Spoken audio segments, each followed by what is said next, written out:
Tongue web piercings or tongue webbing piercings. Coming up next on Pros and Cons by a Piercer, episode number 65. So stick around.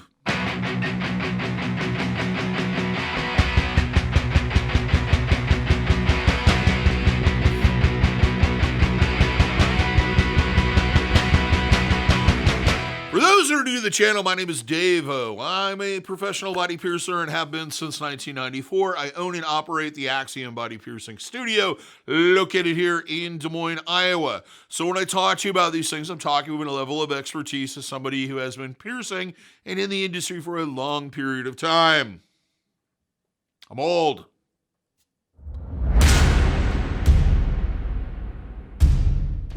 First off, let's get into what exactly is a tongue web or tongue webbing piercing. A tongue webbing piercing is done on the underside of the tongue through that webbing that is usually basically at the front. You'll have a tendon, that's florineum or florineum tendon or frenum tendon.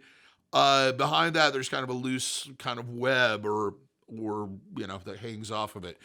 Piercings usually done through that, either with a ring or a straight, sometimes a straight barbell, sometimes a curved barbell. Basically, that's pretty much the gist of it.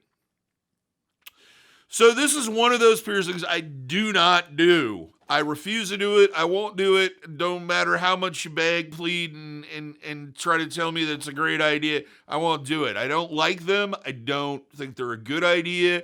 I've seen countless people have problems with them, and we'll get into that later. But the purpose of this video, first off, is to help those that have asked me repetitively over and over again to do one on this piercing. Because let me tell you, there's been a lot of comments asking for this. But those that do find somebody that's willing to do it, I want them to have an educated understanding of the risks that's involved in the pros and cons of this particular piercing. So we're going to go ahead and do this.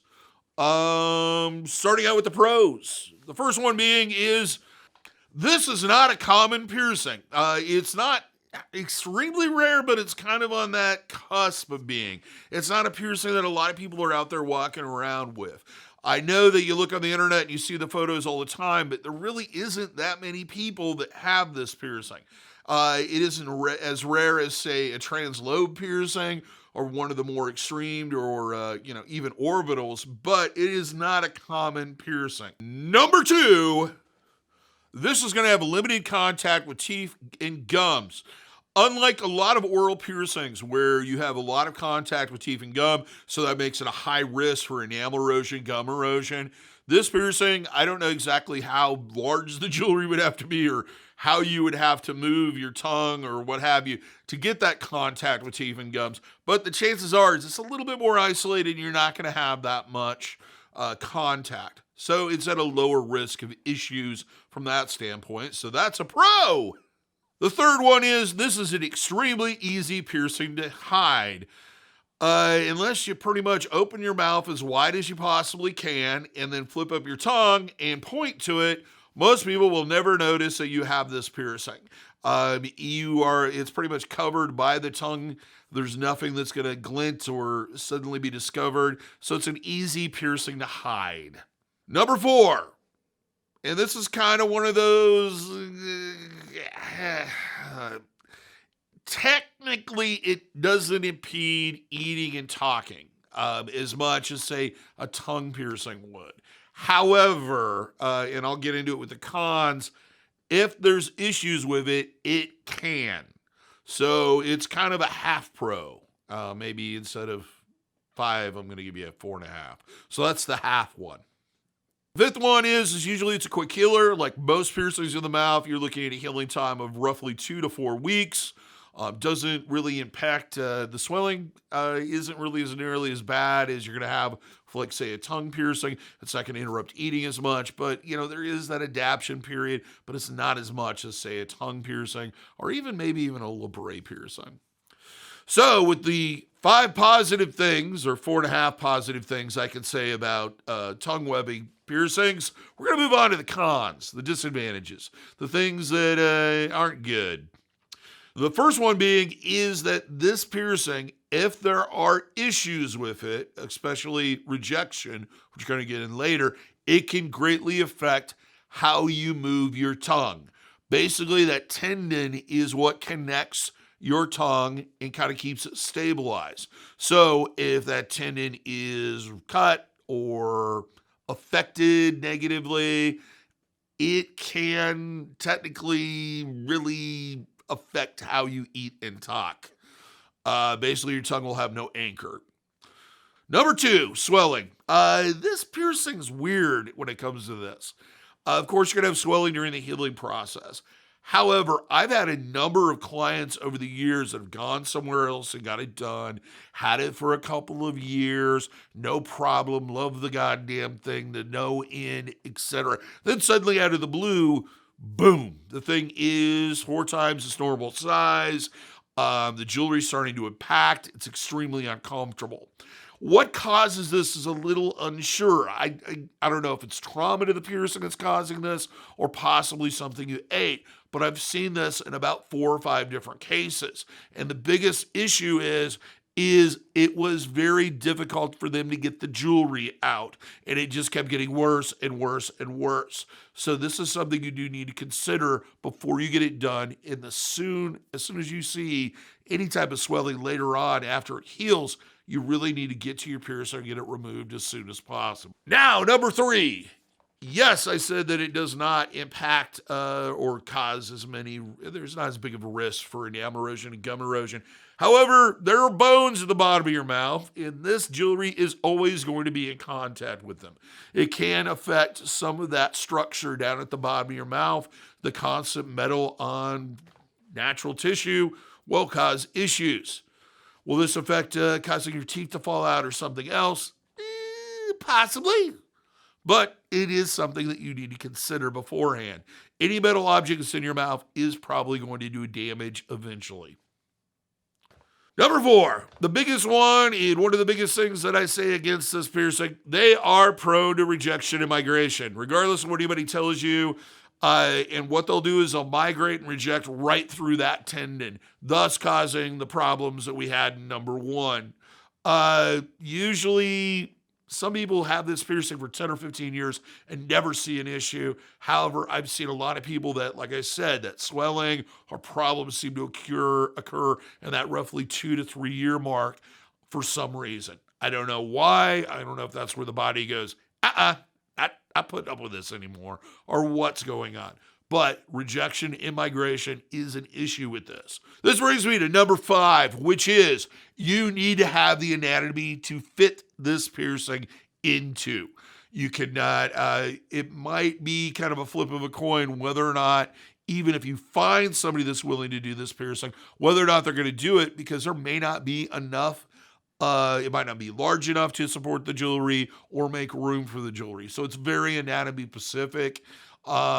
As far as the procedure itself, one of the reasons I don't like doing it or won't do it is I don't like working that far into the mouth. I mean, it's just kind of it's an uncomfortable piercing for clients to get done. It's an uncomfortable piercing to do.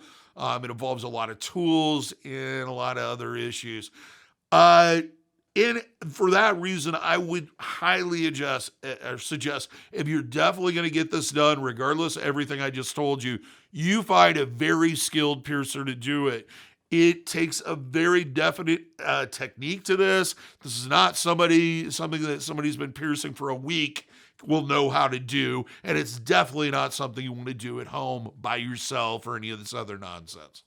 As far as healing, like I said, you're looking at an average healing time of roughly 2 to 4 weeks. I would suggest rinsing a couple times a day with antiseptic mouthwash. Start out with a new clean toothbrush.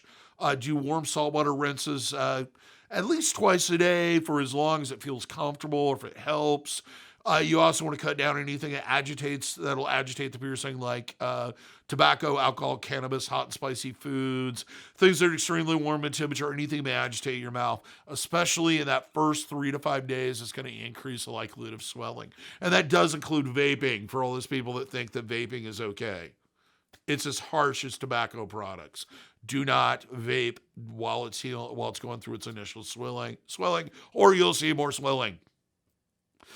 Simple foods are best at first until you know what you can handle. Things like smoothies, sports shakes, nutritional shakes, baby food, applesauce. Stay away from things that have high sodium content, especially Gatorade or Powerade or any of that stuff that have a lot of sodium. Now, I did say sports shakes. They are different from sports drinks.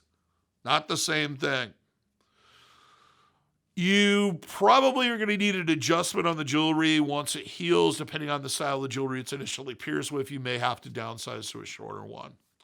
That's kind of a basic idea of what it's going to take to heal. I hope you guys found this somewhat helpful.